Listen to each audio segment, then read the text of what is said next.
Sí, muy buenos días a los que van ingresando. Bienvenidos nuevamente, cordialmente, a este nuevo encuentro de la Asociación Venezolana de Derecho Administrativo. Bienvenidos a los que están en estos momentos ingresando tanto al canal YouTube como a la plataforma vía Zoom.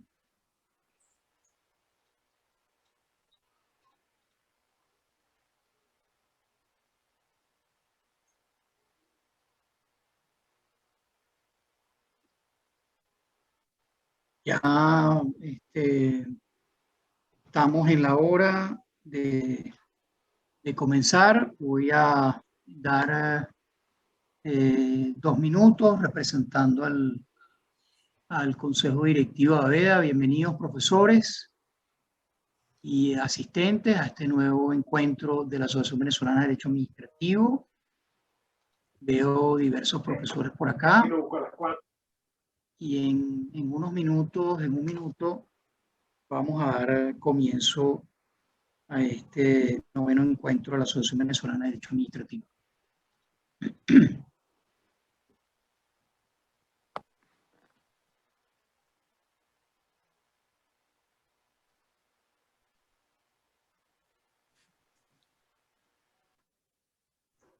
Bueno, en aras del tiempo, doy la más cordial bienvenida a todos ustedes.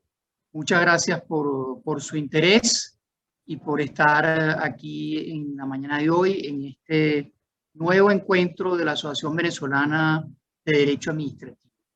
Hoy tenemos el noveno encuentro de la Asociación Venezolana de Derecho Administrativo y tenemos un nuevo invitado, de lujo, que es el profesor Luis Alfonso Herrera, que nos va a dar una interesante presentación sobre el Estado garante y el derecho administrativo.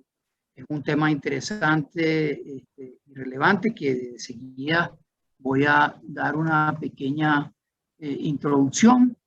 Pero por supuesto antes, además de darle la bienvenida a todos ustedes, quiero presentar a nuestro amigo, el profesor Luis Alfonso Herrera, quien, como sabemos, es profesor de Derecho Administrativo, está actualmente en Santiago de Chile, en uno de nuestros países hermanos andinos.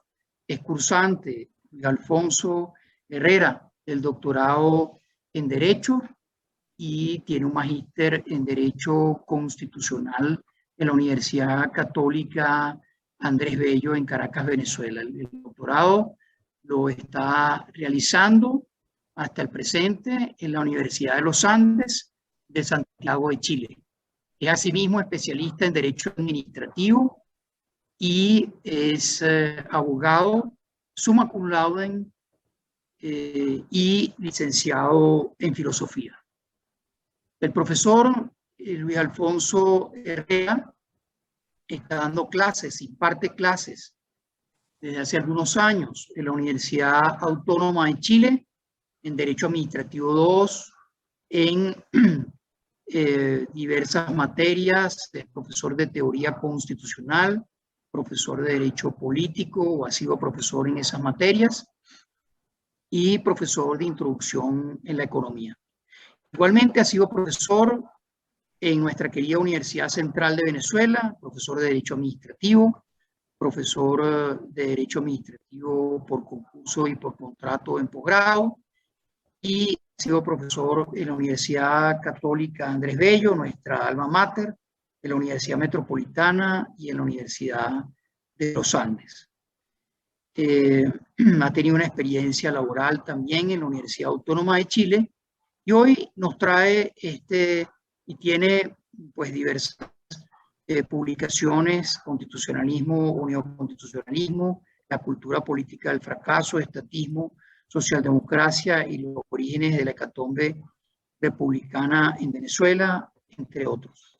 Hoy nos trae un importante trabajo, importante estudio que ha venido realizando como es su título del Estado Garante y Derecho Administrativo, donde conversando con el profesor Luis Alfonso Herrera, hay temas importantes. Semanas atrás estuvimos conversando sobre el rol de la administración pública, sobre la probabilidad o posibilidad de, en virtud de la insuficiencia de recursos, un nuevo rol de la administración pública, de orígenes en el derecho alemán, de cierta similaridad con el nuevo servicio público, ya él nos explicará, y la liberalización, y definir riesgos tolerables o intolerables. Y por último, en el control jurisdiccional, y esa forma de control, si es un control formal o tiene otros tipos de control sobre el riesgo y la racionalidad administrativa. Esto como flashes para que ustedes vean, estoy seguro que será una interesante presentación en estos encuentros AVEDA que estimulan la investigación, que abordan problemas del derecho administrativo actual y contemporáneo y que nos sirve como vehículo de conversación entre los profesores de Derecho Público y en concreto Derecho Administrativo. Y fíjense que hemos tenido muchos académicos, da la coincidencia que hoy pedimos excusas por ello, coincide con nuestro encuentro la transmisión de la Junta Directiva y el nuevo posicionamiento de la Junta Directiva de la Academia de Ciencias Políticas y Sociales, que lo veremos lo que estamos acá, y que coincidió con nuestro encuentro AVEDA, pero coincidencialmente, Luis Alfonso, de los 9 encuentros, yo creo que 7 han sido miembros de la Academia de Ciencias Políticas y Sociales en este encuentro. Y culmino señalando, Luis Alfonso se encuentra en Santiago de Chile, y esto también constituye, estos encuentros de AVEDA constituyen y pueden constituir un mecanismo, por supuesto, con estas nuevas tecnologías, a través de la plataforma Zoom, hoy con el soporte y la ayuda de la profesora Jessica Vivas, de estar en contacto entre los profesores venezolanos, y agradezco también a aquellos profesores colombianos que hayan ingresado en el día de hoy y de otras latitudes. Bienvenido, profesor Luis Alfonso Herrera, esta es su casa, AVEDA es su casa, y bienvenido para tu presentación. Encantado de tenerte por acá. Bueno, muy buenos días a todos los participantes. Muchísimas gracias, Juan Alfonso, por esta presentación. Para mí es un honor y además una ocasión muy especial en términos afectivos, ¿verdad? El poder reencontrarme con varios colegas profesores, pero también tener la oportunidad de dirigirme a otros con quienes no tuve oportunidad de compartir allá en Venezuela. Pero en definitiva, como bien señalas tú, de alguna manera reencontrarme con mi casa, con el lugar de los afectos, ¿verdad? Y ojalá pues con un tema que de alguna manera genere inquietud, como en su momento cuando lo comencé a estudiar ocurrió en mi caso, y que de pronto pues nos pueda dar algunas perspectivas, algunas ideas de cómo las áreas en las cuales estemos trabajando actualmente podrían verse influidas o podrían de alguna manera dialogar con esta perspectiva que les voy a presentar a continuación. Entonces, en aras del tiempo, procedo de inmediato a compartir unas pequeñas láminas, unas breves láminas que preparé. Se ve bien, ¿verdad?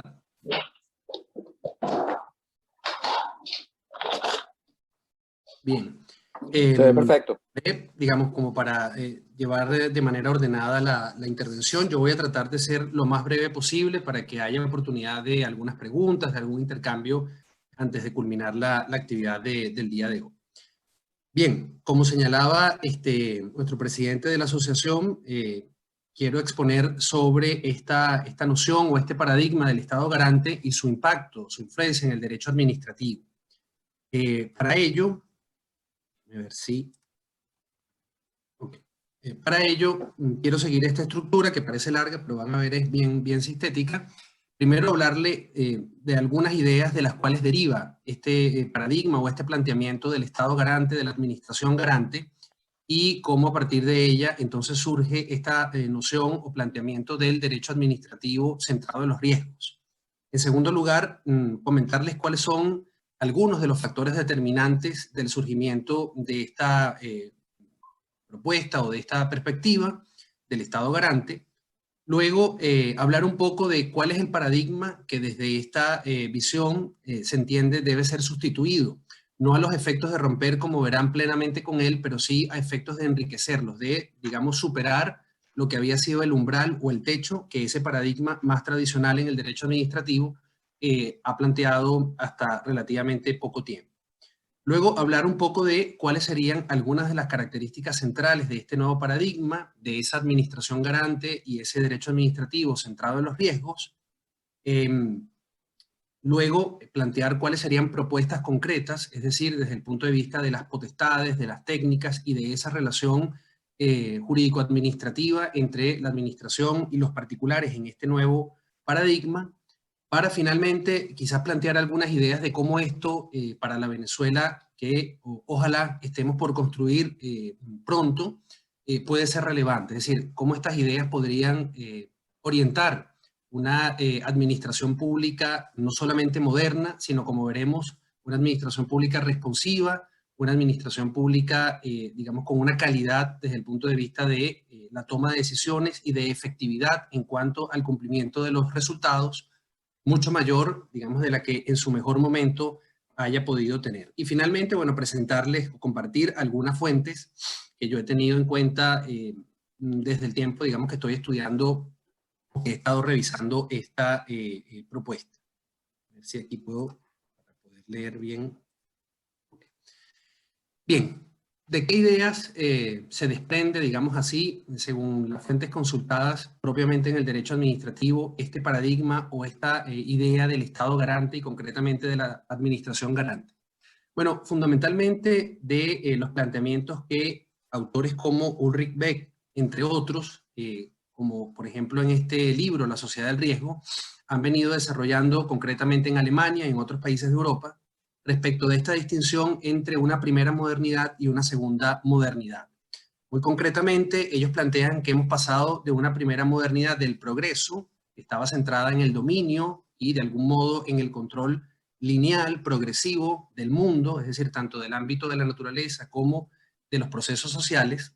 Hemos pasado de ese momento en el cual lo que importaba era avanzar a un momento que, digamos, por supuesto, se desarrolla o tiene lugar hacia mediados de la segunda mitad del siglo XX, a una modernidad reflexiva, a una modernidad que ya entiende que este progreso, que este avance no siempre es lineal, que más bien es zigzagueante, pero que en particular presta atención ahora, se hace responsable de los efectos que ese progreso de la primera modernidad ha venido generando, efectos, digamos, nocivos, efectos que dan lugar a nuevos problemas que, por supuesto, en un inicio no estaban presentes y que no habían sido objeto de consideración.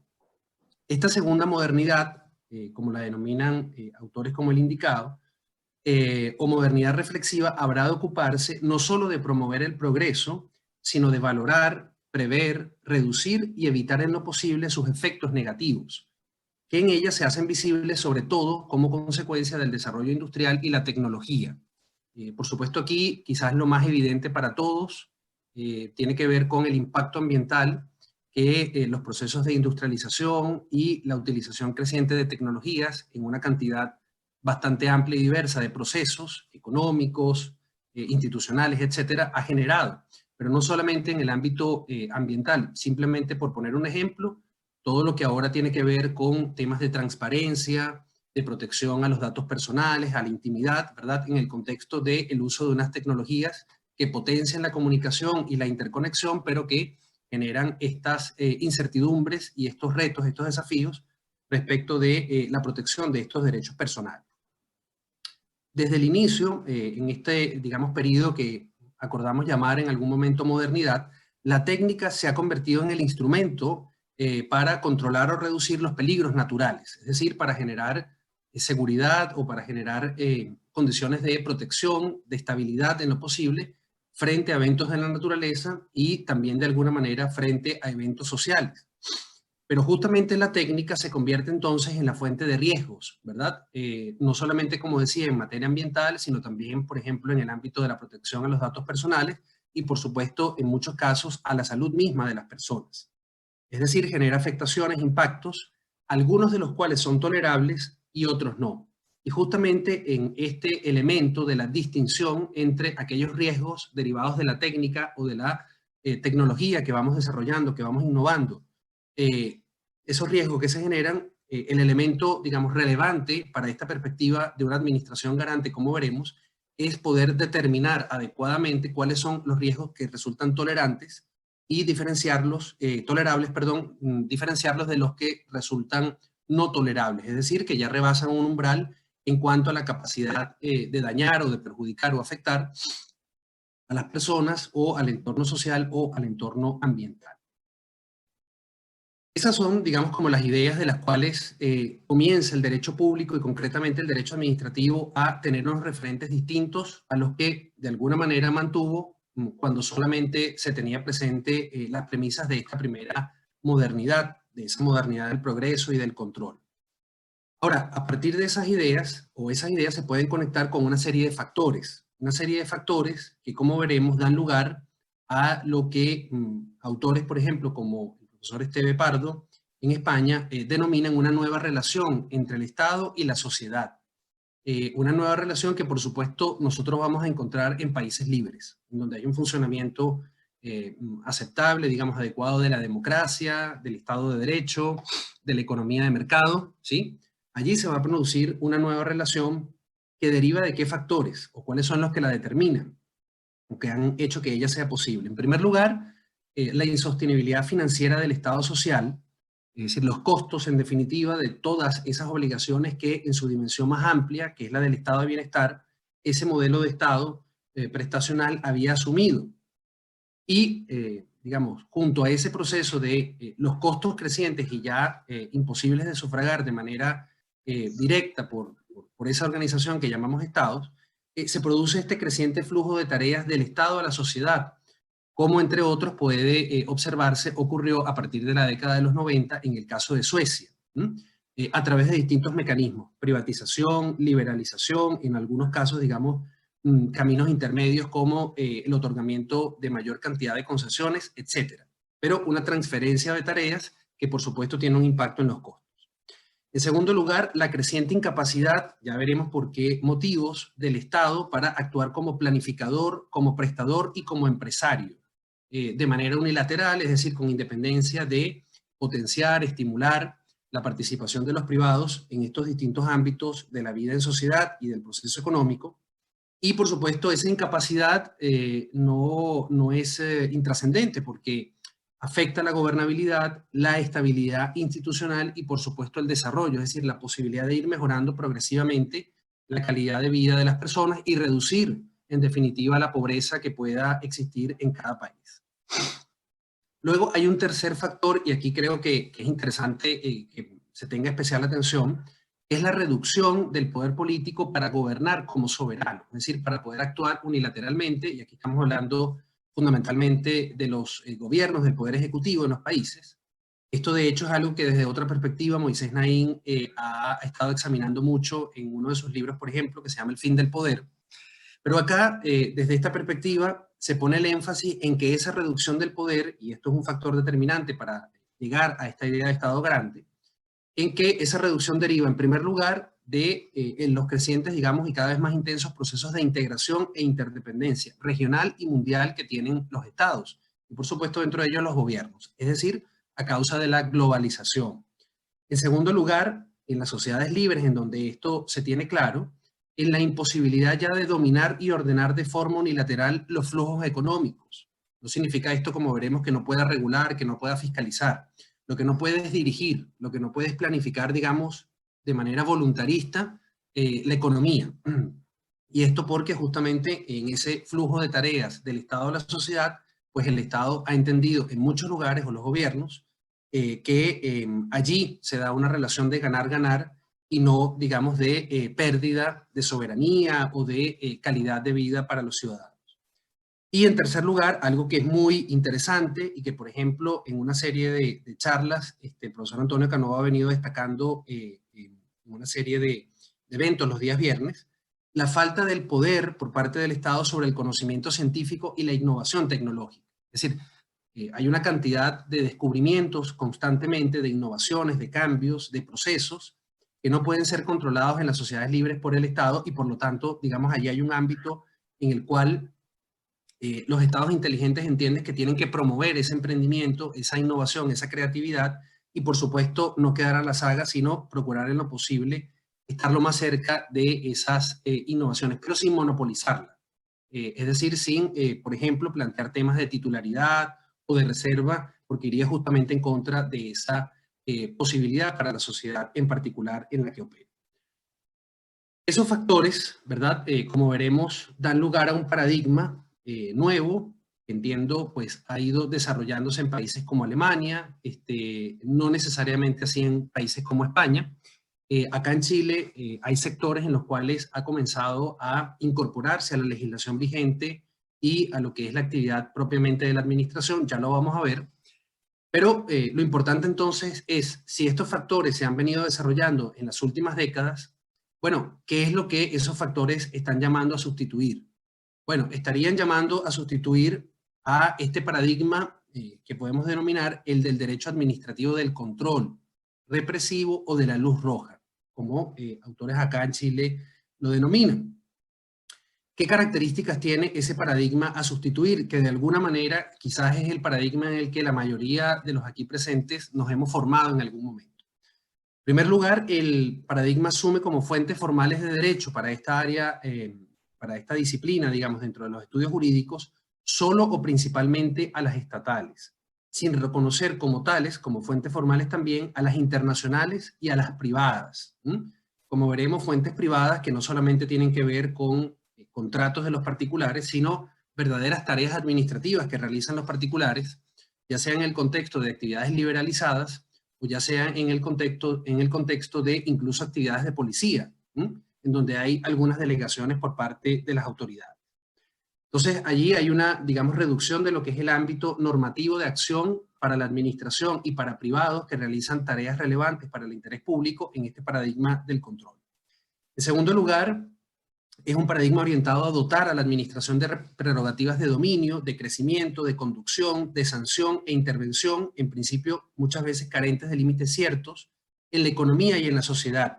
Incluso, digamos, proclive a asignarle el monopolio de la garantía del bien común, por el cual, digamos, voy a entender una noción en la que están involucrados o incluidos tanto el interés general que comparten los integrantes de la comunidad, como el interés particular de cada persona o cada grupo de la sociedad civil buscando su propio interés. Ese derecho administrativo como parte de colocar a la administración de alguna manera en una posición de supremacía frente a una cantidad de objetivos comunes, sociales o de interés público, entonces entiende que es natural o es lógico que tenga pues una serie de mecanismos para actuar bastante amplios, sin perjuicio de que siempre ha mantenido, por supuesto, el argumento de la sujeción al derecho, pero que ya veremos, entonces es una sujeción bastante limitada en esta perspectiva. Por eso, en tercer lugar, este paradigma lo que plantea es especializar el control jurídico sobre la actividad administrativa en la forma de la misma, requisitos de validez, aspectos procesales, reduciendo el control sobre el fondo, ¿verdad? De alguna manera, pues invocando en algunos casos la división de poderes y en otro el conocimiento técnico. Es decir, esto es algo que compete por especialidad al gobierno, a la administración pública, y si el juez va más allá o los que controlan van más allá de ciertos límites, entonces podría haber incluso una usurpación de funciones. Yo creo que en Venezuela lo tenemos muy claro cuando se dio todo este debate muy fructífero en torno al contencioso administrativo, si como un proceso objetivo o como un proceso subjetivo que controla, que digamos resuelve controversias atendiendo a la actividad en su conjunto y no solamente a el acto formal, por ejemplo.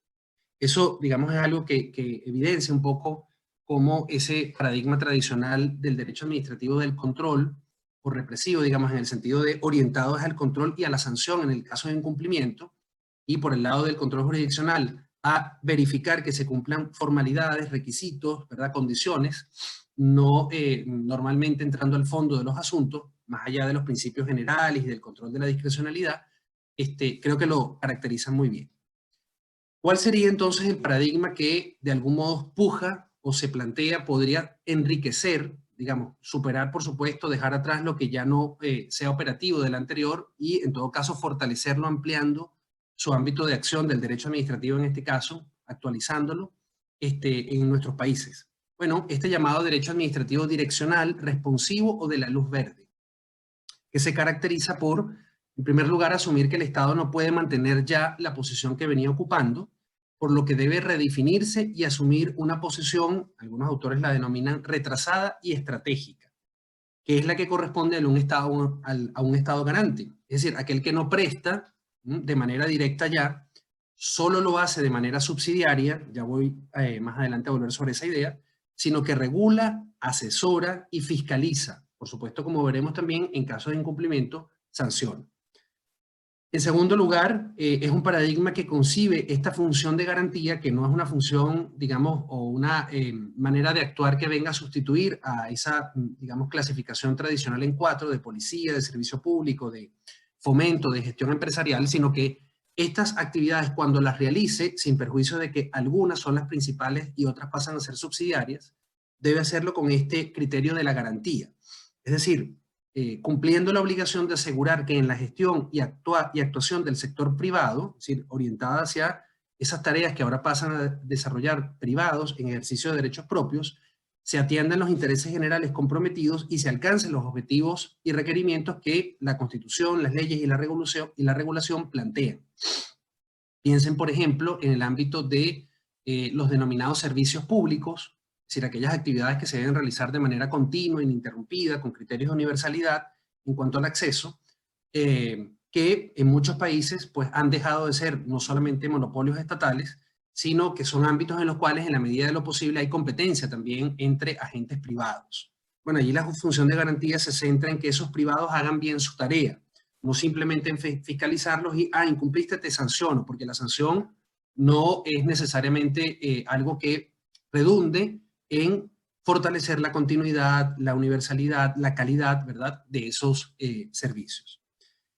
Y acá un elemento muy importante, en tercer lugar, en este nuevo paradigma, dar preferencia a la acción administrativa, es decir, emplear el conocimiento disponible, científico, tecnológico, para responder a problemáticas públicas que requieran su actuación, procurando el cumplimiento de obligaciones y la eficiencia, por supuesto con sujeción a los criterios o principios del Estado de Derecho. Y esto que pareciera algo, bueno, se supone que siempre la administración ha debido cumplir con este tipo de estándar.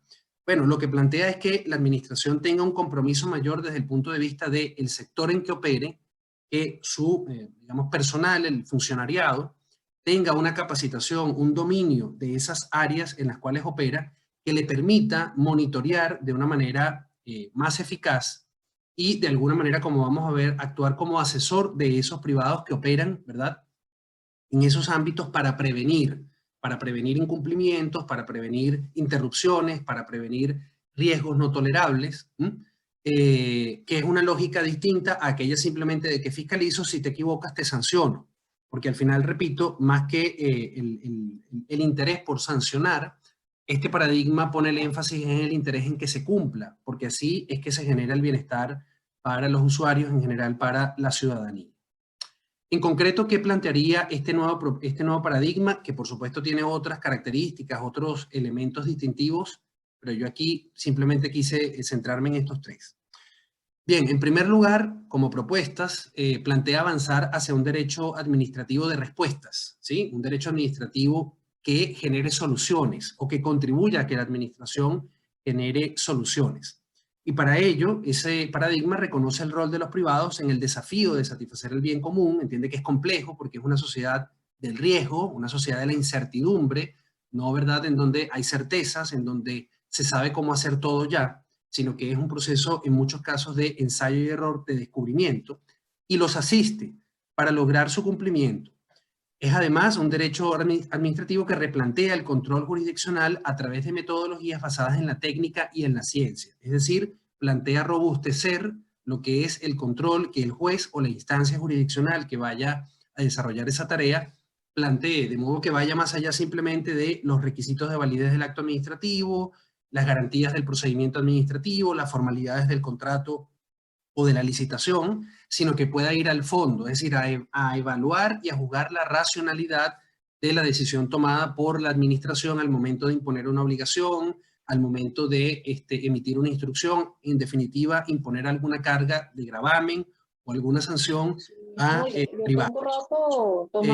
Luego, fortalecer una administración garante cuya fiscalización o supervigilancia tenga 3 elementos en particular.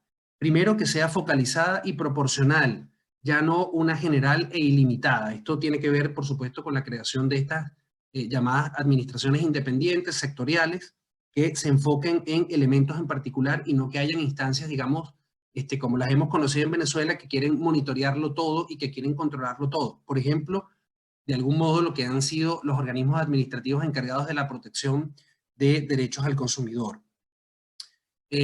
Centrada esa administración focalizada, proporcional, en monitorear el nivel de los riesgos tolerados. En segundo lugar, una administración colaborativa y no que actúe permanentemente de modo unilateral, en la que la matriz de riesgo se define a partir de un trabajo conjunto entre la administración y el particular interesado, es decir, el que opera en el sector en particular. Es decir, ahí lo que se plantea es un diálogo, como vamos a ver, una comunicación permanente para trabajar de manera colaborativa y no, digamos, desde un punto de vista de supremacía, imponiendo lo que debe ser el estándar o la obligación a cumplir por parte del particular. Y en tercer lugar, preventiva, antes que punitiva, orientada al cumplimiento antes que a la búsqueda de incumplimientos. Repito, porque una multa, un cierre, no necesariamente es lo que necesita el usuario, lo que necesita la comunidad para poder resolver su necesidad o mejorar o mantener su calidad de vida. En definitiva, lo que plantea es consolidar una administración especializada en fiscalizar y asistir, no en prestar y dirigir, experta en técnicas administrativas propias de la conversación regulatoria, sin que ello implique que desaparezcan la actividad de ordenación y la potestad sancionatoria. Es decir, no se plantea que la actividad de policía o de ordenación se achique a tal nivel o se cambie a tal nivel que el aspecto, digamos, de regulación, de establecer normativas y de imponer sanciones desaparezca. No, sino que más bien no se quede allí, como ocurría en el tradicional paradigma, sino que lo enriquezca con esta nueva relación con los particulares que fiscaliza. Y por supuesto, como vamos a ver en las propuestas a continuación, no se trata tampoco de que esa administración no pueda prestar, no pueda fomentar y eventualmente no pueda desarrollar actividades de gestión. Lo importante, y es lo que el paradigma plantea justamente por los costos, por la insostenibilidad financiera, es que debe ser muy, muy prudente, ¿verdad?, al momento de plantear ese tipo de intervenciones. Es decir, calcular adecuadamente si es sostenible o no y se lo va a hacer de modo más eficiente que un particular o grupo de particulares podría hacer. Porque pienso, y ya para ir cerrando, que estas nociones o estas propuestas de este paradigma del Estado garante o de la administración garante de este derecho administrativo de los riesgos puede ser relevante para nosotros. Bueno, porque durante la vigencia de la República Civil Democrática, entiendo o afirmo, digamos, predominó un derecho administrativo de la luz roja, que potenció el intervencionismo, el estatismo, de alguna manera el desprecio, digamos, la indiferencia hacia los privados, bajo el alero rentista del petróleo y, por supuesto, de la corrupción, es decir, de los incentivos negativos que todo ese estado de cosas generó. Una administración en la cual la relación, digamos, con los particulares, y ojalá este punto quede bien claro, es una relación más bien de la desconfianza, ¿sí? Una relación en donde, bueno, la administración está para mandar, yo debo obedecer, pero la administración abusa y la administración entiende que tiene el monopolio del conocimiento del interés general, de la manera de hacer las cosas y además, digamos, pues todo a su favor para sancionar en caso de incumplimiento, ¿verdad? O de desobediencia por parte del privado. Pienso que en una Venezuela futura, que habrá de levantar de nuevo la República Civil Democrática, esto debe mejorar, es decir, su administración pública, asumiendo en primer lugar el Estado de Derecho, cosa que nunca estuvo suficientemente clara en el país, y un nuevo paradigma en su derecho público, que podría ser, y esto simplemente es un planteamiento, el del derecho administrativo de la luz verde.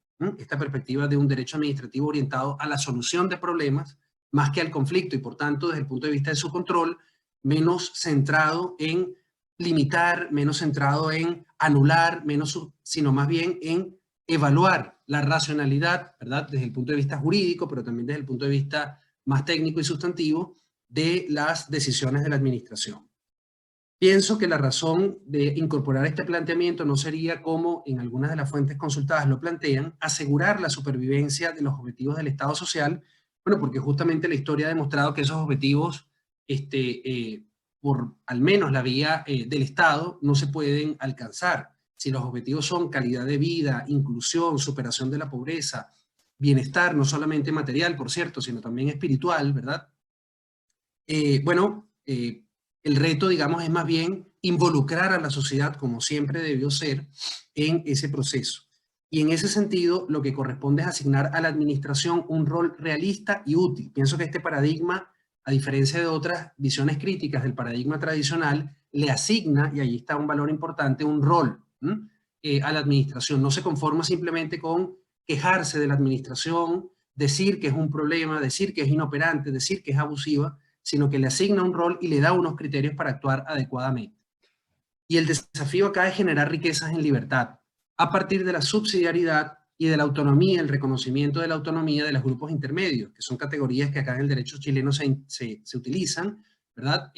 Para, en primer lugar, plantear un estándar, digamos, de medición o de evaluación de la intervención del Estado en la economía. Fíjense bien, la subsidiariedad no es prohibición de intervención, sino es más bien una regla para justificar esa intervención allí cuando es necesaria, y la autonomía de los grupos intermedios está vinculada a la libertad que la asociación, en sentido amplio, es decir, todas las formas de asociación que hay en el mercado y en la sociedad civil, la responsabilidad y la libertad que tienen en procurar también la satisfacción del bien común junto con la autoridad, no solamente un monopolio de la actividad. Se trata pues de plantear una administración de un derecho administrativo guiadas por la supervisión basada en los riesgos en todos los ámbitos en donde esta perspectiva de este derecho centrado, ¿verdad?, en el cumplimiento más que en el control y en la sanción sea aplicable antes que un derecho administrativo de la prerrogativa de la supremacía y un control jurisdiccional pleno e independiente sobre aquella, en garantía de los particulares, pero yo diría incluso más allá, en garantía de que ese cumplimiento que pasa a ser el objetivo central, ¿verdad?, pueda materializarse en los casos concretos, en especial donde hayan controversia. Pienso que allí pues hay un objetivo por el que vale la pena trabajar y este paradigma quizás nos pueda dar algunas luces para avanzar hacia ello. Aquí simplemente pues les dejo algunas fuentes que se consiguen por internet la mayoría. Yo en particular les recomiendo este segundo trabajo, todos son muy interesantes, por supuesto los trabajos del profesor José Esteves Pardo, que desarrollan extenso el tema, pero del adelgazamiento del Estado y modernización administrativa, de los profesores Darnal Culeta y Arrés. Me parece muy interesante porque habla de cómo en Alemania, en la década de los 90, toda esta discusión se planteó.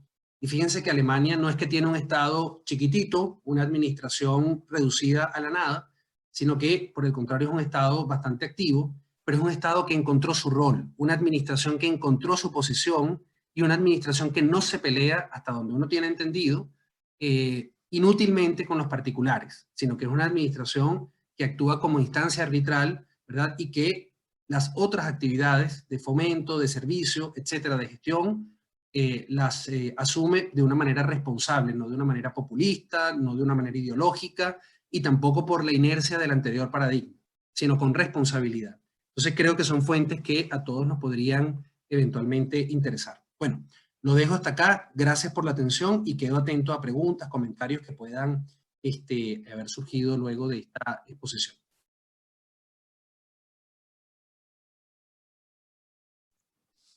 Muchísimas gracias, Luis Alfonso.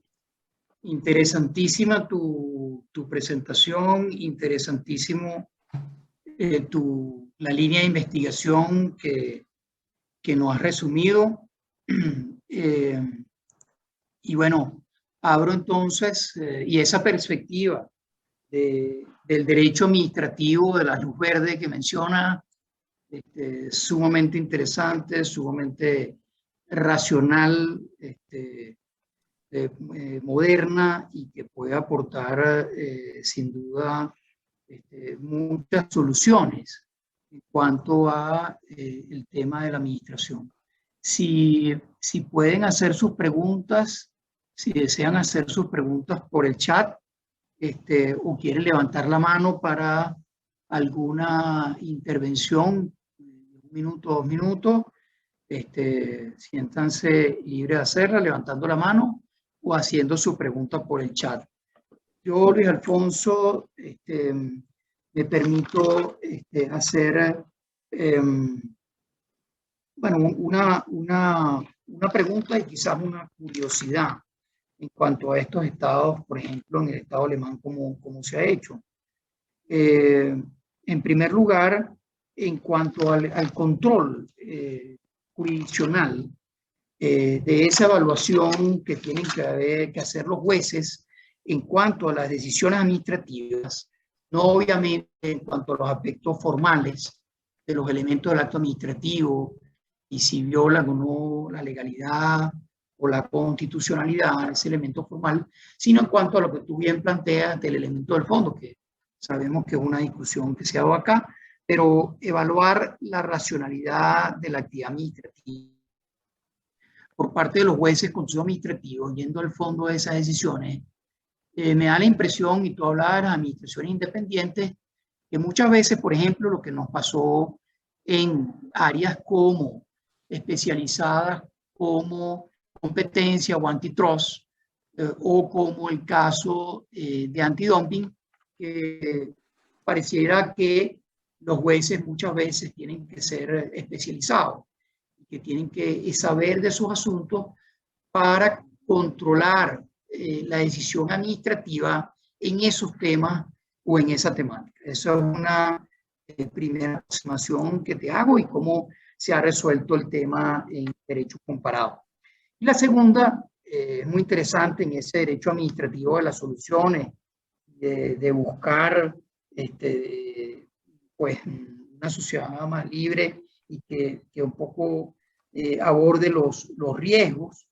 En ese ensayo de error me preocupa, en algunos estados quiero ver también experiencia de derechos comparados, como ese derecho administrativo basado en la ciencia y la tecnología para buscar soluciones, y pensaba en nuestro estado, actualmente, un estado sin recursos, por supuesto que podemos hacer una economía abierta, de mucho más recursos, proponiendo la inversión, y eso es completamente plausible. Pero quería ver si hay soluciones en derecho comparado que hayan pues pensado en esa administración de soluciones a través de ciencia y tecnología, como lo han hecho. Yo observo que hay muchos estados pues mucho más abiertos o progresistas, donde el tema de las empresas de investigación y desarrollo es muy importante. Hablemos de las tecnológicas o hablemos de los sectores financieros, y donde el desarrollo empresarial privado pues aporta muchísimo en la sociedad. Entonces quería ver ese rol del Estado allí. Y como les digo, voy a estar pendiente del chat para ver si hay otras preguntas u otras intervenciones en esta interesantísima presentación en Aveda del profesor Luis Alfonso Herrera. Adelante, Luis.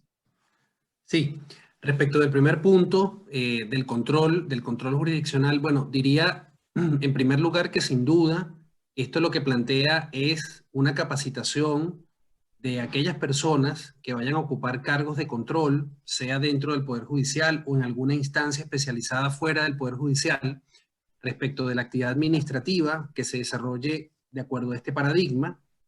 Pongamos el caso justamente en el ámbito de la competencia, o en el ámbito ambiental, en el ámbito justamente de estas actividades liberalizadas, normalmente llamadas servicios públicos.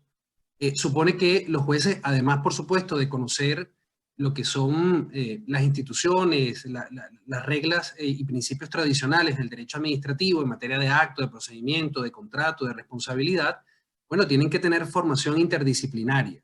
Es decir, deben manejar elementos de economía, de procesos económicos, tienen que, por supuesto, si se trata de un área técnica, en manejar, no ser expertos, porque ni siquiera los expertos agotan la totalidad del conocimiento en esas áreas, pero sí, digamos, tener la capacidad de poder entender lo que se está debatiendo de fondo, poder comparar una metodología que, por ejemplo, haya prescrito la administración frente a una metodología que haya sido aplicada por el particular, o por el contrario, una metodología que el particular haya propuesto aplicar, ¿verdad? En esta lógica de el diálogo entre la administración y el particular para fijar obligaciones. El juez tiene que conocer, tiene que comprender, ¿verdad? O la persona que vaya a desarrollar ese control, de qué se está hablando. Sea esto, digamos, materia ya más cercana, no sé, a la ingeniería o alguna otra disciplina. Entonces, esto implica una formación interdisciplinaria que va a vincularse con la ciencia y la tecnología. Pensemos que esto no es algo en lo cual uno pueda decir que hay mucho tiempo para hacerlo. Digamos, los países que quieran mantener o incorporarse a lo que es el desarrollo en la actualidad, bueno, todo lo que es controlar la actividad administrativa ahora que se desarrolla a través de procesos tecnológicos, nuevas tecnologías digitales, a través de portales online, y a través, por ejemplo, del uso de la inteligencia artificial, ¿cómo puede controlarse todo eso si no hay un dominio de qué es la inteligencia artificial, cómo operan estas tecnologías, qué es lo aceptable y qué es no lo aceptable? Entonces, en primer lugar, yo diría, uno, necesita una capacitación, ¿verdad? Una formación que vaya mucho más allá de lo estrictamente jurídico formal. Probablemente esto implica, cosa que en Venezuela no llegamos a tener, que no pueden ser jueces ordinarios, digamos, dentro de lo que es, bueno, me llegó este caso, sino que deberían ser instancias especializadas. Esto siempre en los países da lugar a debate. Por ejemplo, acá en Chile siempre hay mucho debate respecto del tribunal que controla a la Fiscalía de la Competencia.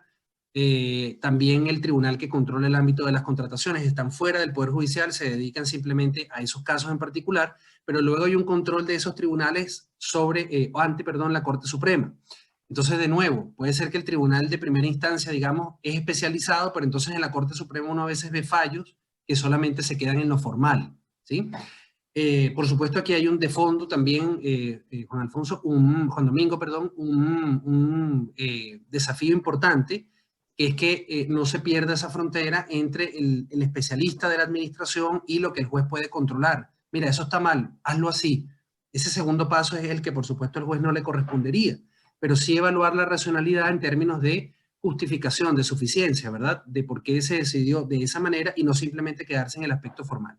Entonces destaco el desafío que hay en cuanto a capacitar, en cuanto a generar estructuras dedicadas o especializadas a supervisar o a dirimir controversias en estos ámbitos, y en tercer lugar el elemento de interdisciplinaridad, ¿verdad? Para que vayan más allá de lo estrictamente jurídico formal.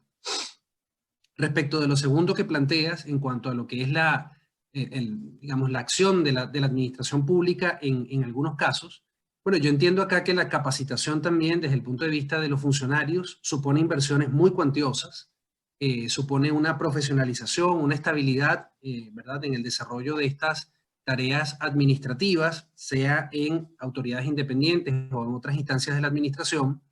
Y allí, bueno, para nosotros, por ejemplo, a futuro, habría quizás un trabajo interesante desde el punto de vista si para eso puede existir algún tipo de cooperación internacional, porque sí pienso, digamos, si uno ve lo que en otros países que más o menos podrían llevar esta orientación, el caso de Alemania, probablemente también el caso de Suecia, por ese proceso de liberalización que llevó a cabo con éxito y que, digamos, se ha mantenido en el tiempo. Bueno, esos son países en donde justamente quienes se dedican a estas tareas, entiende uno, tiene un grado de formación importante, pero sobre todo, más allá del conocimiento técnico y científico, han comprendido que su rol es incentivar el cumplimiento, ¿sí? Y yo creo que allí hay una barrera importante que superar, en el caso, digamos, de países como Venezuela, en el momento en que ello sea posible, porque es superar esa desconfianza, de ver al sector privado como el rival, como el que se porta mal, como el que incumple, como el que, bueno, ahí está porque yo te tengo que estar mirando, es decir, el gendarme, y más bien verlo como el aliado, ¿verdad? Esto no significa idealizar, por cierto, el sector privado. En todos los países hay seres humanos y por lo tanto las empresas incurren en ilícitos o desarrollan esquemas, digamos, comerciales, económicos que no son precisamente los más adecuados. Eso es otra discusión. Pero aquí lo que se plantea es que además de la capacitación técnica, es importante que haya ese cambio de perfil en lo que es el funcionario público. Y desde el punto de vista, para cerrar, de lo que es las intervenciones, les decía en este documento, en este trabajo sobre el adelgazamiento del Estado, que en Alemania, aquí en Chile, por cierto, tienen todo un problema a propósito del cambio constitucional que se va a desarrollar este año, con el llamado principio de subsidiariedad, porque la aplicación acá en el país fue fundamentalmente en su manifestación negativa, es decir, de no actuación cuando no es necesaria esa actuación.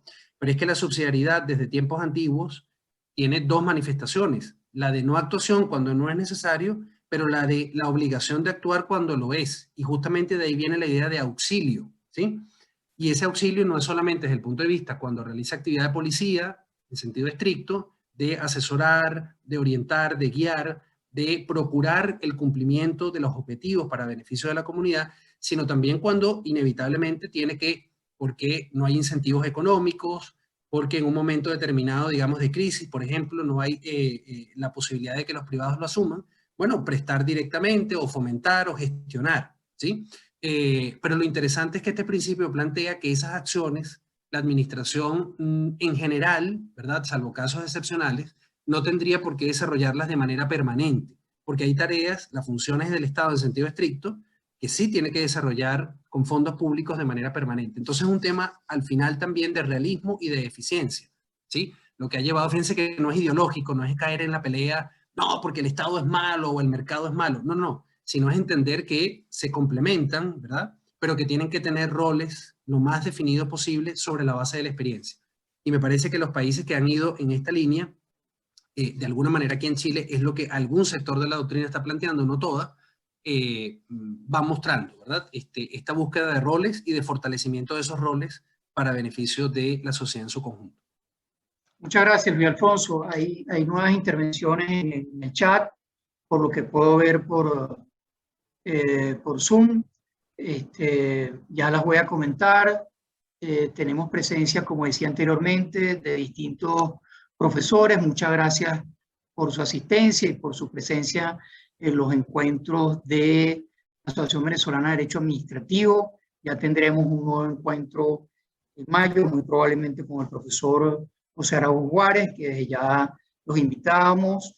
Vemos a la expresidenta de la Asociación Venezolana de Derecho Administrativo, la presidenta de FUNEDA, la doctora Belén Ramírez Landaeta, están distintas autoridades y profesores de la Universidad Central de Venezuela, pues, del Instituto de Derecho Público, como el profesor Gustavo Urdaneta Troconis, a quien saludamos a todos. Está el profesor Francisco Paz, también de la Universidad Central de Venezuela.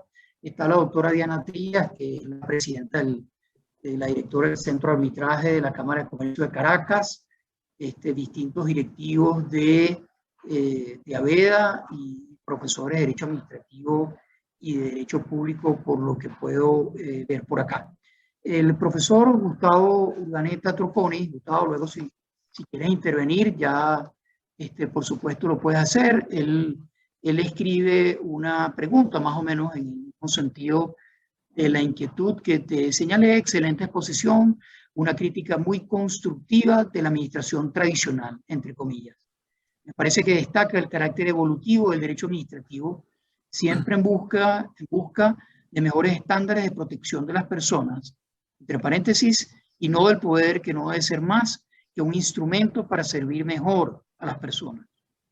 Pero, y viene la pregunta, no queda muy claro en el rol que tendría la jurisdicción contencioso administrativa sobre ese nuevo tipo de administración.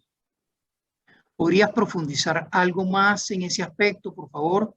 Y felicitaciones por tan clara exposición. Creo que ahondaste ahorita en explicaciones adicionales. No sé si quieres pues decir otras cosas, otros argumentos, otros pensamientos.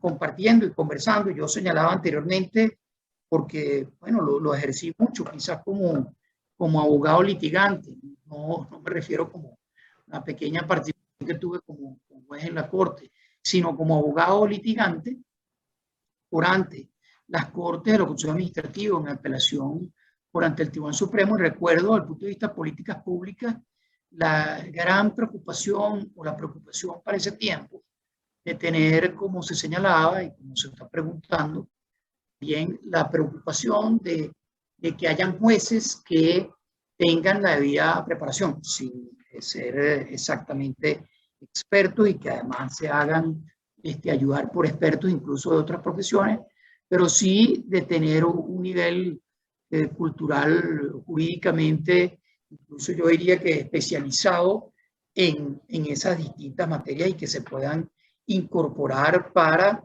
el control de la evaluación de la racionalidad de esas decisiones. Pero te cedo la palabra, Luis Alfonso, para que tú, si quieres explicar algo más o andar sobre el asunto. Sí, de hecho también el profesor Jorge Kiriakidis más abajo plantea una inquietud respecto de ese rol que tendría el contencioso administrativo, ¿no? A ver si me puedo explicar un poco más en detalle. Yo les confieso que cuando comencé a leer estos textos sobre el Estado garante, la administración garante, que no se enfocan tanto en lo procesal, ¿verdad? En lo del control, sino más bien en la actividad administrativa, cuando hacían referencia al tema del control contencioso administrativo, muy de pasada hay alguna bibliografía que está más dedicada a esa temática.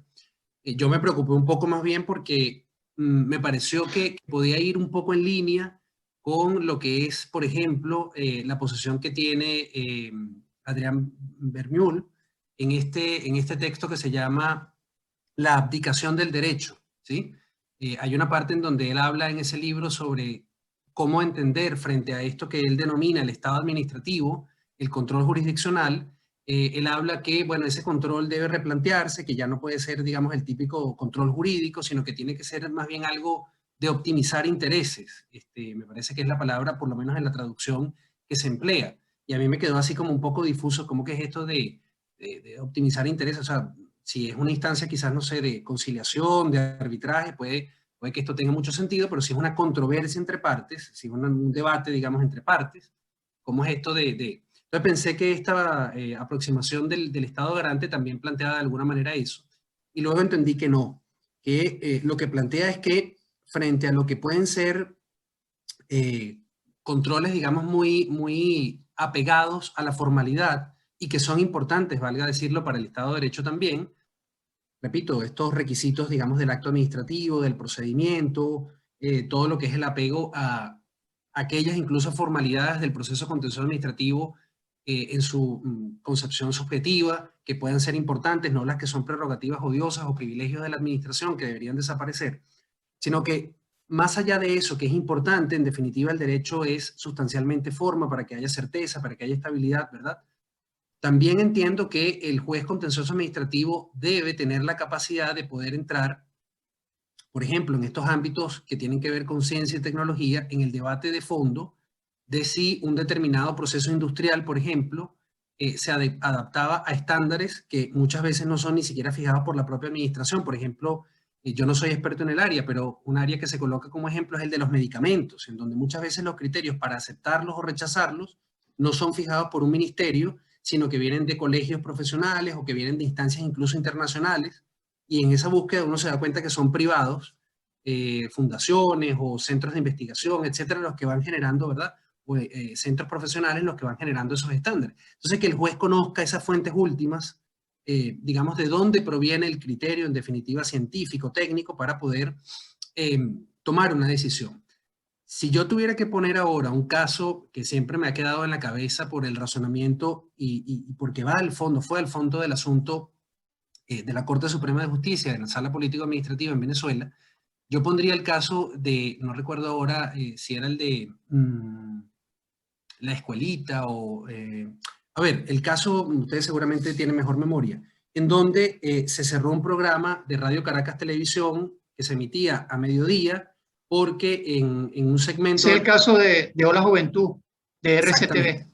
exactamente.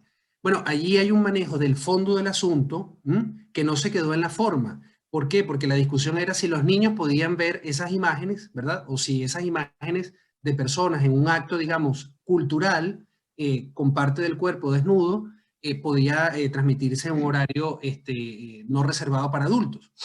Bueno, y cuando uno ve la sentencia, habla de estadísticas, habla de estudios de campo, habla de lo que se veía en el Museo de los Niños. Es decir, esto simplemente por poner un ejemplo. Fue al fondo de la discusión en términos, uno podría decir, sociológicos en este caso, o educativos, pedagógicos, de qué es lo tolerable o no, o qué era en ese momento lo tolerable o no. Fíjense cómo la administración actúa desde el control, desde la represión, desde la sanción. Bueno, allí, digamos, uno podría tener una manifestación adelantada de cómo, el que controla esa actuación de la administración en realidad entiende que más allá del tema formal legal, es si eso es algo que, por el contrario, está bien que se difunda, porque ya los niños tienen acceso a ese contenido por otros medios, tomando en cuenta que es una manifestación cultural y no de otra índole. Entonces, lo mismo si estamos hablando de una controversia en materia de suministro de energía eléctrica, en materia de suministro de agua potable, en materia, por ejemplo, de protección al consumidor y al usuario, quedarse en el aspecto formal de si se cumplió o no, se aplicó o no esta norma, esta condición, este requisito, es claramente insuficiente, más si lo vinculamos a esta idea que comentaba al principio de los riesgos tolerables y los riesgos no tolerables. Bueno, habrán casos en los cuales el juez tendrá que hacer una evaluación, ¿verdad?, del estándar que sigue la administración para poder tomar su decisión. Y eso desborda mucho lo que es el conocimiento de las fuentes formales, de la jurisprudencia reiterada, de las fuentes incluso internacionales, ¿verdad? Sino que hay que ir más allá, al aspecto más técnico.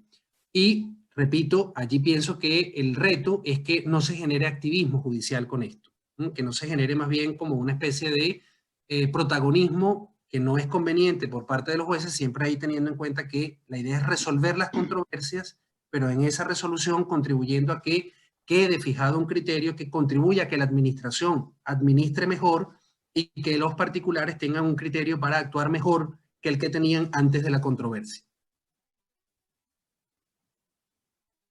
Muchas gracias, Luis Alfonso. Hay varios comentarios, como has visto, felicitándote. Quiero saludar al ex magistrado Perkin Rocha, a la doctora Marielena Toro, que están aquí presentes, que formaron parte pues, de la función jurisdiccional y del Poder Judicial en el pasado. También al profesor Manuel Rojas Pérez y a Ricardo Araujo, que ya voy a comentar una de sus intervenciones de este último, que forman parte de la Administración Pública Municipal o el Poder Legislativo Municipal, al Procurador del Estado Nueva Esparta, el profesor Alejandro Canónico, de tal manera que pues tenemos representantes de tanto de la Administración Pública como el Poder Legislativo Municipal, como de magistrados y con jueces o relatores anteriores del Poder Judicial y de procuradores del Estado. Luis Alfonso, quiero bueno, destacar lo que pone en el chat el doctor Rafael Enrique Tobías, que lo estoy buscando por aquí, lo tenía, buscar un momentico. Bueno, donde señala que te felicita por esta intervención y que sin duda es una posibilidad para repensar el derecho administrativo de alguna manera. Excelente exposición, gracias a ver al profesor Herrera por organizar este encuentro, y lo planteado por ti, Luis Alfonso, supone, señala él, repensar la noción del derecho administrativo y el rol de la universidad en su enseñanza, y además supone reconfigurar algunos aspectos respecto al rol del Estado y sus cometidos. En ese mismo sentido, el profesor, o más aún, Antonio Canova, dice que gusto escucharte acerca de cómo transformamos el Estado, su administración y el derecho administrativo. Tenemos que ponernos a dieta. El derecho administrativo en el sentido de adelgazarlo. Sin duda que luego la experiencia en Venezuela y en otros países de la región, la tendencia ha de ser esta. Sigamos por este camino, un interés general que justifique los monopolios o la intervención coactiva del Estado. Al contrario, lo que se puede llamar interés general es demasiado importante para dejarlo a los políticos que alcancen el poder. Estos temas es mejor siempre dejarlo a las personas y su cooperación libre. Cuenten conmigo en este proceso de transformación, reducción y delimitación del derecho administrativo. Ya tuviste también la intervención que tenía que ver con el tema que hemos abordado y que has abordado en virtud de 3 intervenciones en cuanto al control jurisdiccional de la administración, y Ricardo Araujo plantea muy buenos días, excelente explicación por parte del doctor Herrera. Felicitaciones a Veda. Un comentario: es importante que estos foros y charlas lleguen a la autoridad de la administración pública. Desde un sector de la administración estamos trabajando para que este nuevo paradigma del derecho administrativo sea una realidad, teniendo como norte la garantía de los derechos fundamentales del ciudadano. Muchos saludos. El doctor Urdaneta te felicita, pero tuvo que retirarse. Déjame ver la intervención de la profesora María Alejandra Correa. Gracias, excelente. Muy importantes reflexiones sobre el alcance de la subsidiariedad. La actuación administrativa basada no en ideología, sino en realidad y eficiencia, nos ha transmitido ideas muy claras. ¿Quieres hacer un comentario sobre este tema de la subsidiariedad, Luis Alfonso? Sí, con mucho gusto. Comienzo diciendo que esta idea de que la administración tenga esta perspectiva, digamos, de auxilio, ¿verdad? De acompañamiento, de asesoría, y no solamente de controlar o de sancionar fundamentalmente. También es sorprendente, digamos, que en el derecho público se haya llegado de alguna manera tarde, probablemente hay causas diversas que lo explican, a algo que ya un trabajo, yo no recuerdo ahora el año en que se publicó, pero Friedrich Hayek había planteado ya esta idea, digamos, de que hay que avanzar con prudencia, que hay que tener modestia, no solamente en el sector privado, sino también en el sector público y concretamente en la administración. En un trabajo decía que lleva por título El uso del conocimiento en la sociedad, y la idea central de ese trabajo es que en las sociedades el conocimiento es disperso, el económico y en general es disperso. Y por supuesto, desde el tiempo en que Hayek escribió eso hasta el presente, las sociedades no se han hecho sino más complejas justamente por el creciente uso de tecnologías y el aumento, por tanto, de riesgos y de incertidumbre vinculados con ella. Entonces es una posición de modestia, además de responsabilidad y además de realismo, en el sentido de, por un lado, los recursos son escasos y por otro lado, hay cosas que otros pueden hacer mejor que el sector propiamente, digamos, de la administración pública. Y ahí no hay ningún tipo de, pienso yo, vergüenza o de pérdida de poder o de pérdida, digamos, de posibilidades de mejorar o de incidir en la vida, de incidir para mejorar la vida de las personas, sino por el contrario, repito, un acto de responsabilidad. Todo esto me parece tiene que ver con la subsidiariedad, porque, como les decía, acá el debate está planteado entre si mantener, me refiero a Chile, un Estado subsidiario como el que establece la Constitución vigente, o si avanzar, fíjense bien, hacia un Estado social de derecho. Ellos lo ven como cosas, digamos, antagónicas, y que el Estado subsidiario que hasta ahora se ha tenido corresponde a un modelo que muchos denominan neoliberal, un modelo que no ha permitido que el Estado tenga, y la administración concretamente, una presencia más activa en lo que es el desarrollo o en lo que es la dinámica económica y social. Y claro, uno como espectador ve aquel debate con mucha preocupación, porque lo que algunos explican, ¿verdad?, tanto en el ámbito político como en el ámbito académico, es que lo que ha ocurrido es que en la jurisprudencia, pero sobre todo a nivel de doctrina constitucional, prevaleció una interpretación del principio de subsidiariedad que, hasta donde yo sé, los libros no amarran ni a los legisladores ni a los gobernantes. Por algún motivo, gobernantes y legisladores no han dado o no quisieron dar muchas veces ese otro paso. Ha prevalecido la interpretación de la subsidiariedad en sentido negativo, digamos, como, mire, no actúe allí en donde los denominados grupos intermedios, es decir, las empresas privadas, las asociaciones civiles, los colegios profesionales, etcétera, bueno, lo están haciendo bien, ¿verdad?, en el ámbito donde actúan. No actúe, ¿por qué? Bueno, porque lo que usted debería hacer allí, fíjense, no actúe como prestador o no actúe como gestor empresarial. Siempre tendrá que actuar como actividad de policía, de ordenación, fiscalizando, regulando, normando. Entonces, este último punto muchas veces, no actúe, o sea que la ley es más fuerte, no, para nada, porque siempre hay un rol normativo de la autoridad y fiscalizador de esa normativa. Me estoy hablando de áreas como educación, salud, por ejemplo, el ámbito laboral, etcétera, de consumidores y usuarios.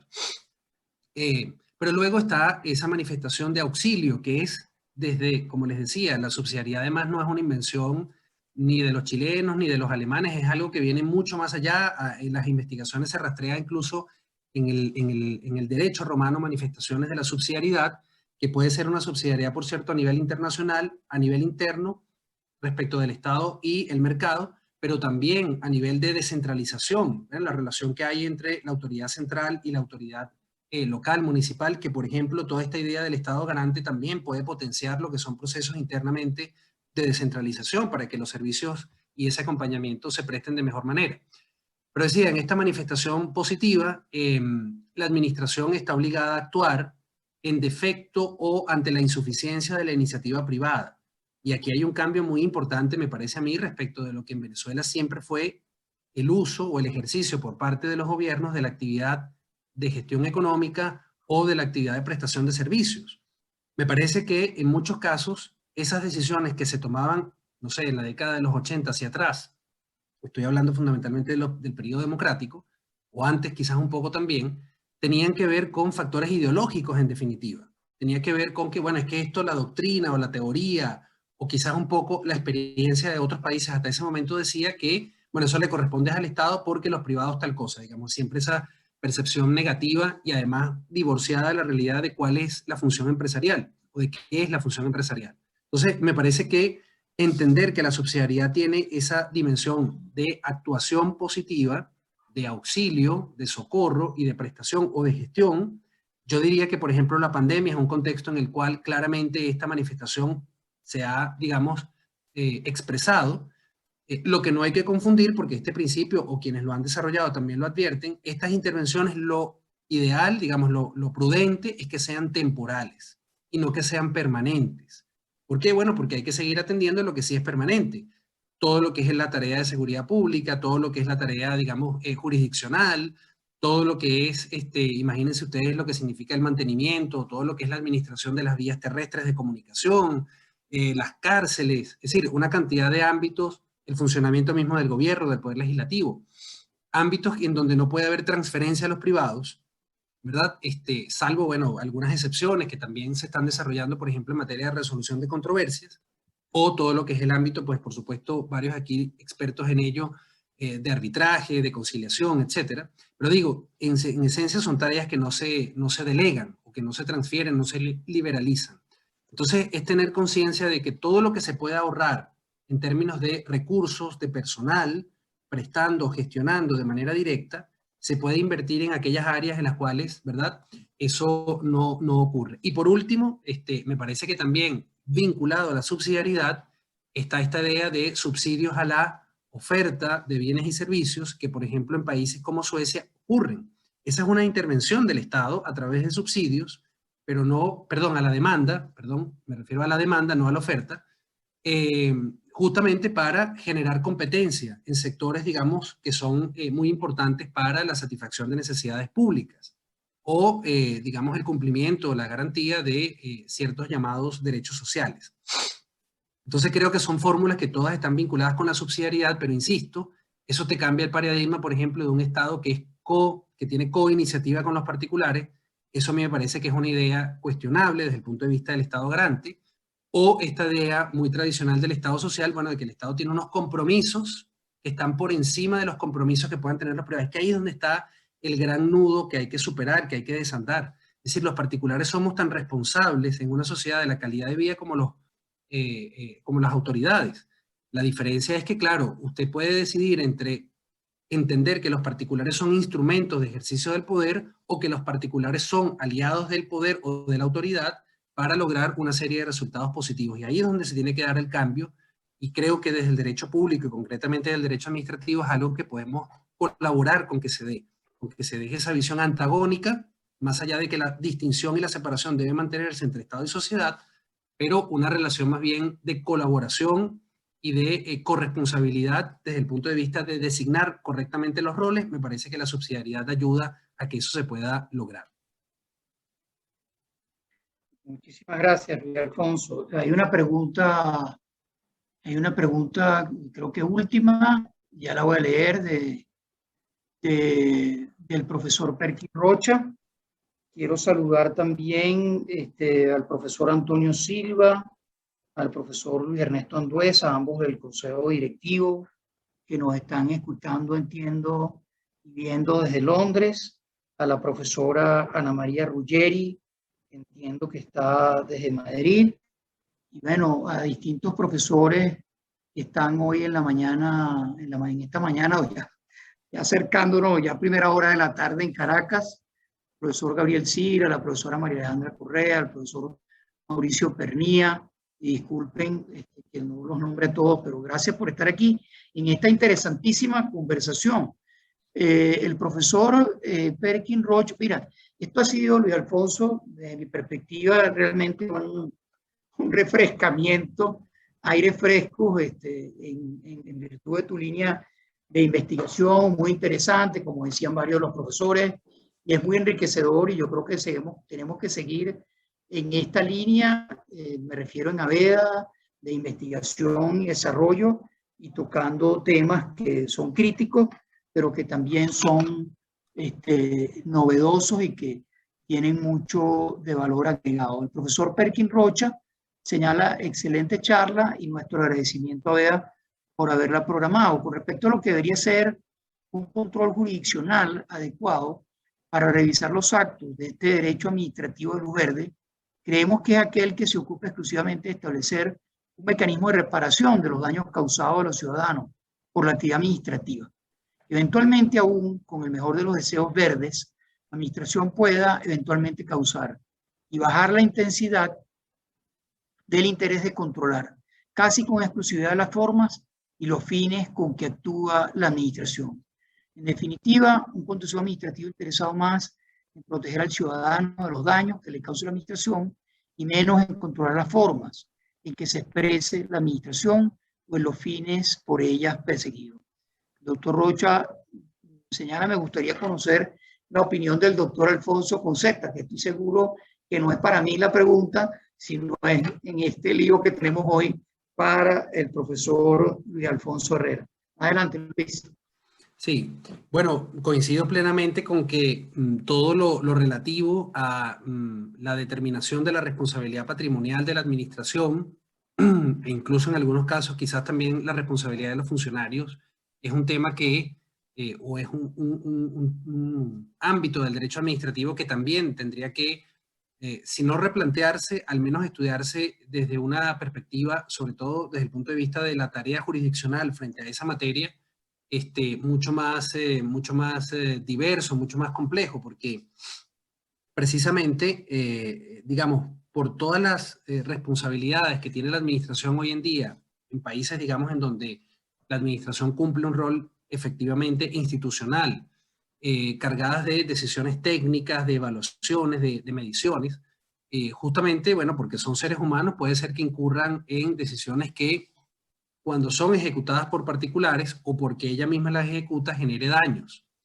Entonces, si justamente al momento de establecer esa llamada relación de causalidad entre el daño verificado y una conducta, digamos, atribuible a la administración pública, el juez no está en la capacidad o quien le corresponda, ¿verdad?, determinar esa relación de causalidad para establecer si hay o no responsabilidad, no está en la capacidad de entender, de vincular cómo ese daño, ¿verdad?, por ejemplo, porque se autorizó un riesgo que no debía considerarse tolerable, sino que era intolerable, o porque hubo una actividad de la administración, por ejemplo. Y bueno, para establecer eso tiene que tener muy claramente cuáles son los parámetros, ¿verdad? O cuáles son al menos los elementos técnicos, científicos básicos, a partir de los cuales la administración debió tomar la decisión, de pronto una decisión contraria a la que tomó, o, por supuesto, tomar la decisión en caso de que no lo haya hecho. Y a partir de allí entonces establecer esa relación de causalidad. Si estos elementos técnicos de fondo no se manejan y entonces se queda, por ejemplo, el debate en materia de responsabilidad únicamente en una vinculación abstracta, por llamarlo de alguna manera, entre el daño verificado y lo que haya podido ser la conducta de la administración, bueno, en muchos casos de pronto no se tendrá la información suficiente o no se comprenderá de manera suficiente la información y por lo tanto puede que el juez establezca que, mire, aquí no fue, la administración no podía, digamos, preverlo, en fin. Allí les pongo un caso para llevarlo a terreno que se discute aquí en Chile. Hay muchos casos de responsabilidad patrimonial contra las autoridades de la administración responsables de prevenir o de dar alertas de tsunami cuando hay terremotos, digamos, en el Pacífico. Y hay casos en los cuales, bueno, esa autoridad ha fallado, digamos, por que ha dado avisos tardíamente, o porque los mecanismos empleados para dar los avisos no fueron lo suficientemente, digamos, efectivos, amplios. Bueno, justamente ahí el debate está en establecer si efectivamente la administración, con el estado de la tecnología, con el estado de los, digamos, de las vías para comunicar o para tener ella misma noticia de que este evento podía ocurrir, actuó o no de una manera, digamos, eficiente, adecuada. Entonces, si esa discusión se da en términos estrictamente de cumplimiento de formas, la administración podría en algún punto decir, mire, pero es que yo hice todo lo posible para, y aquí está, yo cumplí con esta norma, yo cumplí con este principio, yo cumplí con este protocolo, sí, pero la efectividad de esa actuación, digamos, ¿en qué quedó? Porque usted tiene que hacer todo eso justamente para lograr buenos resultados. Entonces, ir más allá del aspecto meramente formal en un caso así, me parece que es importante, y fíjense que cambia un poco la perspectiva de la discusión de esta otra, de si la responsabilidad debe ser objetiva o debe ser subjetiva, que es un debate, digamos, que yo no digo que no haya en él elementos a considerar importantes, pero que nuevamente aleja, ¿verdad?, lo que es realmente el sentido de la responsabilidad patrimonial como institución del derecho administrativo. Es decir, es determinar en aquellos casos en donde hubo un daño no tolerable, no aceptable o un daño injusto en uno o varios particulares, bueno, que haya una reparación, que haya una reparación.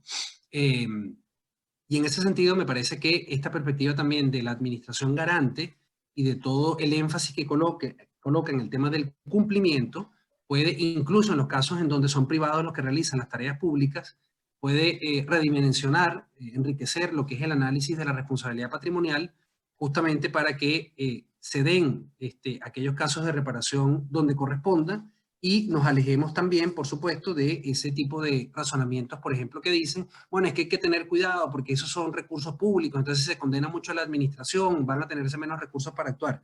Eso es un razonamiento que más bien puede incentivar a que la administración actúe, a mi entender, con abuso, porque entiende que no va, o considera que no va a haber consecuencias desde el punto de vista jurídico. Muchísimas gracias, Luis Alfonso.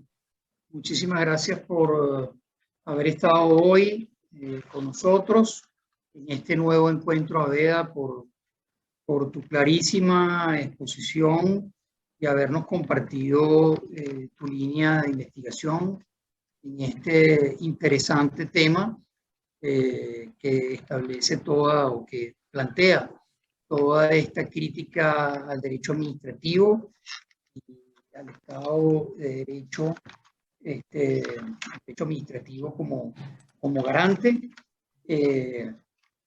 y el Estado garante del derecho administrativo, y ese derecho administrativo, como lo ha significado de manera sintética, ese derecho administrativo de la luz verde, de soluciones, que versus un derecho administrativo de luz roja y solamente encargado o pensando en las sanciones. Una administración que colabore con los administrados, con la tecnología y teniendo siempre presente el principio de la subsidiariedad.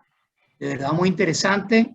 Me han pedido y te iba a pedir, por favor, si tú puedes compartir la presentación. Incluso vi que también pusiste otros libros, compartir la bibliografía, si no las pudiese mandar, eso te lo piden y te lo agradeceríamos muchísimo si puedes compartir las láminas y la bibliografía de tu presentación. Y dar también las gracias a todos los que tuvieron oportunidad de estar aquí con nosotros hoy. Nuevamente reiterarles el agradecimiento y señalarles a los que están y quieran volverlo a escuchar, o a los que no pudieron incorporarse por alguna razón, que esto está siendo grabado y lo vamos a colocar en el canal de YouTube de la Asociación Venezolana de Derecho Administrativo. Tendremos, como señalé anteriormente, un nuevo encuentro, el 10º, de aquí al mes de mayo, con el profesor José Arajo Juárez. De nuevo, Luis Alfonso, muchísimas gracias. Esta es tu casa, me refiero a Veda, y encantado de que hayas estado así virtualmente en Caracas, en Venezuela, por la vía de la plataforma Zoom y por la vía de YouTube, y haber compartido con nosotros cercanamente, de cerca, por estas vías. Saludos a todos y buenas tardes. Un abrazo, Luis Alfonso. Muchísimas gracias, Juan Domingo. A todos, muchísimas gracias, de verdad, todas las preguntas muy interesantes. A los profesores, a las profesoras que estuvieron con nosotros hoy, de verdad, muy agradecido, muy honrado. Voy a enviarles por correo, te lo envío a ti, Juan Domingo, y ustedes, por favor, entonces se lo comparten a los miembros, ¿verdad?, de la asociación que tengan interés. La presentación y los materiales que están mencionados en la lámina última de la presentación, para que allí, bueno, tengan algunos insumos para adentrarse en esta temática. Y el que comenté por el chat, los datos que coloqué es de un libro completo dedicado que tiene énfasis en el aspecto del control jurisdiccional. Así que creo que por allí, por esa lectura y otros trabajos de este mismo autor, José María Rodríguez de Santiago, podemos profundizar en lo que sería, digamos, ese replanteamiento del contencioso administrativo. Así que muchísimas gracias de verdad por esta valiosa oportunidad que me emociona mucho y me honra. Vale, un saludo y estamos abiertos aquí en AVEDA para una próxima oportunidad. Hasta luego, buenas tardes y que estén bien. Gracias, Luis Alfonso. Gracias a ustedes, que estén muy bien, a cuidarse mucho.